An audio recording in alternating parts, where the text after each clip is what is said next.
నేను సురేష్ కట్ట. రైట్, నీరోను మించినటువంటి నికృష్టపు పాలనతో రేవంత్ తెలంగాణ ప్రతిష్టను దిగజార్చుతున్నాడు.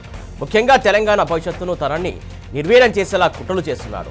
ఏడాదికి 2 లక్షల ఉద్యోగాలు ఇస్తామని నమ్మబలికి గద్దెనెక్కాక తెప్ప తగేస్తున్నాడు. జాబ్ క్యాలెండర్ పేరుతో 2 ఏళ్లు టైంపాస్ చేసి చేతులెత్తేసిన చేతగాని పాలకుడికి మిగిలిపోతున్నాడో ఎందుకనే బరాబర్ అడుగుతాడు.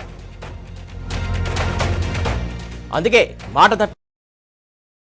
జంగు సైరన్ మోగించారు. రాష్ట్రం అంతటి నుంచి కదిలి వచ్చినటువంటి నిరుద్యోగ కవాతుతో కదం తొక్కారు. రాహుల్ హామీల కుట్రను నడిపినటువంటి అశోక్ నగర్ నుంచే మోగిన యుద్ధ బేరీ మోగించారు. అనుముల ముఠా అబద్ధపు మోసాలు ఇక సాగనీయమని హెచ్చరిస్తూ బరాబర్ ప్రశ్నించారు.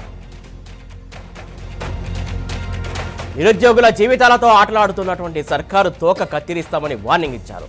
మున్సిపల్ ఎన్నికల్లో కాంగ్రెస్ పార్టీని 100 మీటర్ల లోపు బొందపెట్టాలని ప్రజలకు పిలుపునిచ్చారు. ఓట్ల కోసం వచ్చే రేవంత్ ముఠాను గల్లీ గల్లీలో గల్లాపట్టి నిలదీస్తామని అల్టిమేటం ఇస్తూ బరాబర్ అడుగుతామని స్పష్టం చేశారు.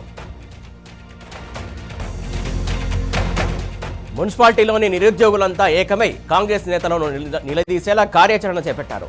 ఒకవైపు తెలంగాణ నిరుద్యోగ రేవంత్ మరో కుట్రకు తెరలేపింది. అంతరాష్ట్ర బదిలీల పేరుతో 1943 మంది ఆంధ్ర ఉద్యోగులను తెలంగాణకు తెచ్చే కుతంత్రం పన్నింది. ఆంధ్రాకు పోతామంటూనే 1369 మంది ఉద్యోగులను మాత్రం బదిలీ చేయలేదు సర్కారు. ఇప్పటికే మన నీళ్లు నిధులు పాలనంతా ఆంధ్ర వారి చేతుల్లో పెట్టినటువంటి చంద్రబాబు బానిస తెలంగాణ ఉద్యోగులను కూడా పక్క రాష్ట్రపు తన గురువుకు తాకట్టు పెట్టే ప్లాన్ చేశాడు. రేవంత్ కుట్రలపై బగ్గుమంటున్న ఉద్యోగులు నిరుద్యోగులను బరాబర్ అడుగుదాం.